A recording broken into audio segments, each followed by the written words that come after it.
Well, we wanted to ask Knowledge what he thought of all this stuff that we're talking about. I did want to say real quick before we get Knowledge's point of view, I want to say hi to everybody in the chat room. I forgot to do that earlier. If you're having problems finding the chat room, just refresh your page, and we wanted to let everybody know that. So, are you still there, Knowledge? Okay, hold on. No, hold on. Yeah, can you hear me? Hold on. I'm having some problems with the soundboard. Can you hear me, Knowledge? Yeah, I can hear you. Okay, cool. Yeah, it's a little delay on my end. Sorry about that. All right, did you hear all that we were just talking about? Yeah, I'm kind of like where you were at. I mean, where you're at. Like, I wanted to believe everything that Ron Paul was saying when I heard him coming up, and I was telling everybody, that there's one person who probably deserves it, and he's, not going to get the time of day, and they're carrying him like not putting his name on the ballots and stuff like this or whatever. But now that I see what's going on, I'm like more leaning toward like what Paranoid, and everybody like are saying on that end now, like maybe everything that looks good ain't good, you know what I mean? Right.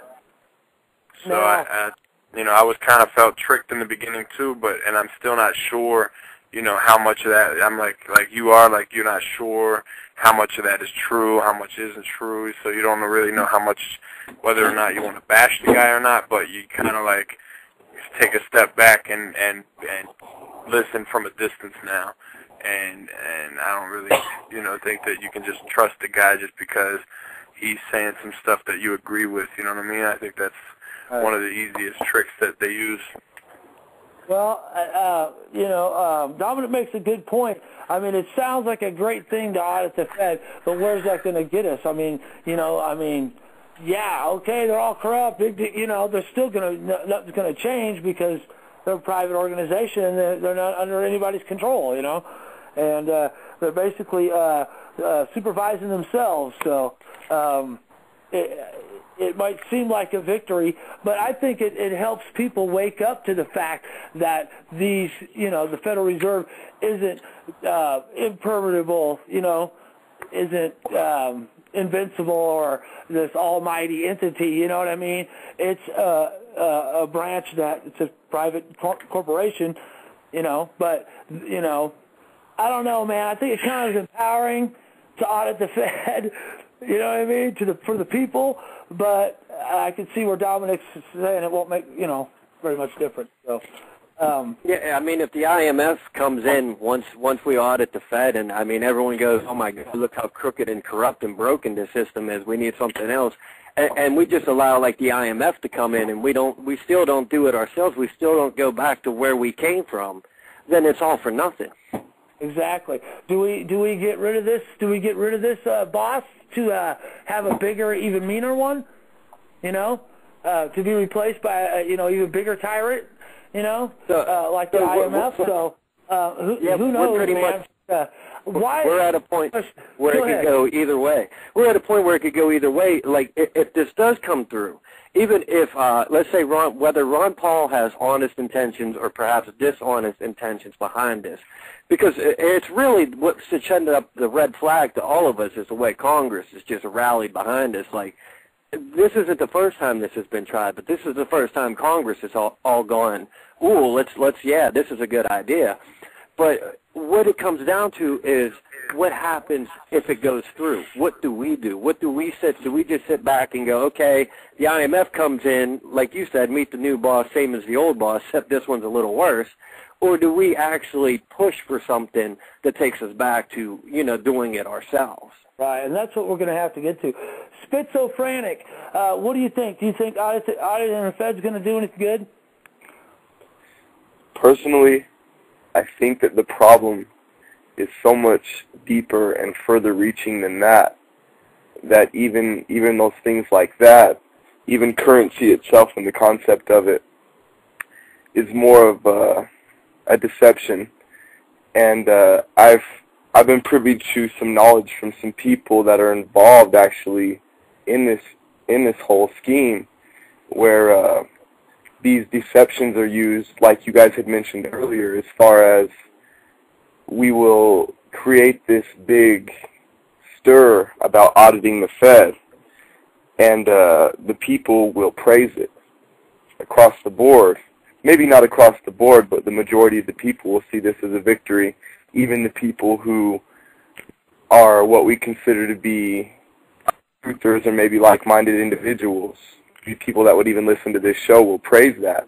And we just need to be careful and step back from all this whole system, because it was created long before America and long before any of these recent events. I mean, of course, we're Americans and we see the world through that lens, but this whole concept of currency and the control of it and the Federal Reserve and all of it is tied together definitely, and is a means of control. And what we praise, we should be careful, because I think that we should look further and have a more of a foresight as to what's coming, because this currency has controlled us. Of course, if you look around in your house when you need some money and you're down to your last nickel, it controls you.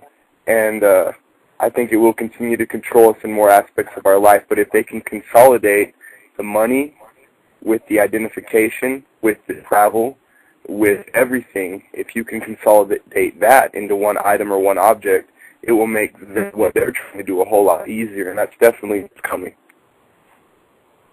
I agree.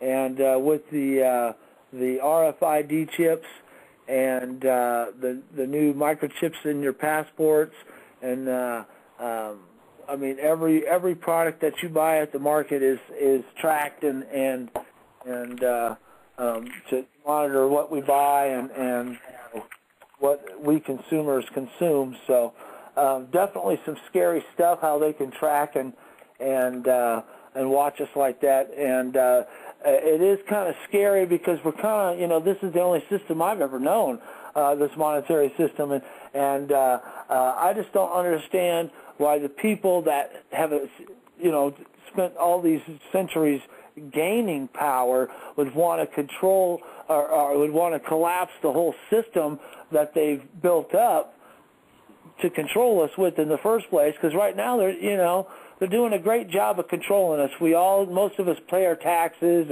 and do what the government says and give them all the power they want and let them build their industrial military complex deal and prison complex and all these complexes. But why do you think, Spitzo, that they would try to collapse the system that they've built to control us already? They're always aware of the consciousness of the people, and they have their finger on the pulse of it for good reason, because it is their greatest threat. During these days and times when awareness is reaching a pinnacle, shows like this, the internet, the frontiers of freedom of the press, things that can't be held back even in places like China, is reaching a degree that it's never been before. The availability of information is incredible, even to people in any region in the world. They're aware of this, and this is definitely a threat. So, of course, they're keeping track of where the consciousness is going, where it's moving, and where the people are starting to turn as far as, are they going to be on to us type thing. So now they can do things more drastically. Look, in this last election, we had prospectively either a female or the first African-American president ever in the history of the United States. These things are definitely calculated. It's not coincidence. They're trying to give the people what they want. They give us our heroes, they give us our political leaders, and they give us our events, our tragedies, and everything else. So this is one more of those things that will pacify the people and pacify us and help us to go back to sleep. If we feel that progress is being made, then we don't need to fight. Gotcha.